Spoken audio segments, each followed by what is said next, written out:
Health Cabinet Secretary Mutahi Kagwe Thursday expressed his anger over attacks on Brenda Cherotich online.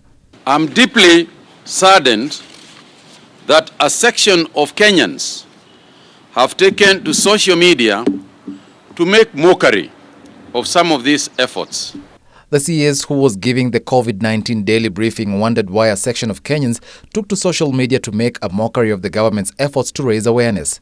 Why would a government, in collaboration with the World Health Organization, decide to make a PR exercise with two innocent Kenyans? Brenda, one of the recovered coronavirus patients, was to face the wrath of Kenyans on social media, with some saying the government was using her for public relations.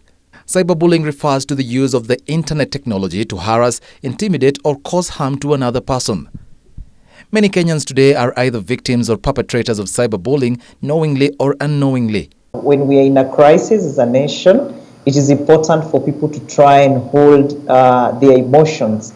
I know before there has been cyberbullying, and it is not any kind of an act that I would support at any one time. Because when you talk about somebody, especially on social media, you are exposing them to a level that is traumatic. Yeah. You are actually exposing them to a level that is shameful. You are kind of, we can say, putting them as naked people out there for everybody to see, for everybody to think about. Thanks to the increased digital penetration, more and more Kenyans are using digital social platforms to communicate and interact than ever before. Some of the issues raised are sometimes genuine and are meant to question an account of events, but the message is often lost. Some things are better off for people who are emotionally stable. You cannot go on another person. So I'd also like to bring to you maybe notice that such people also need a lot of help, and it's the high time they accept. Why do you have to keep bashing somebody else? Why do you have to keep going to the negative side? And you can see people who are also very good at creating clips and memes at this particular moment.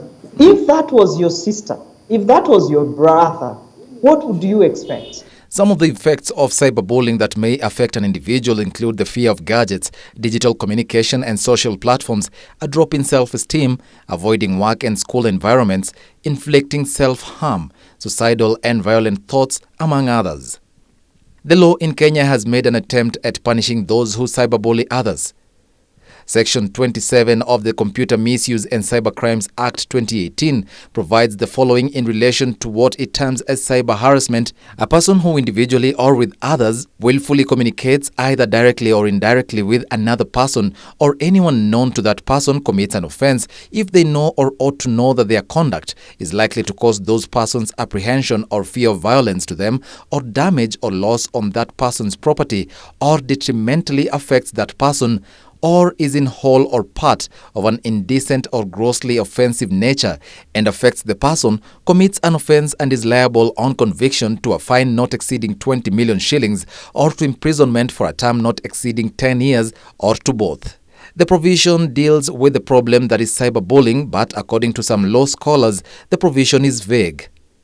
They argue that the Act does not define cyber harassment, does not contextualize the crime, and also it might deny Kenyans the right to freedom of expression. The only way to tackle cyberbullying, according to some observers, is by creating awareness and promoting the importance of digital empathy and digital etiquette.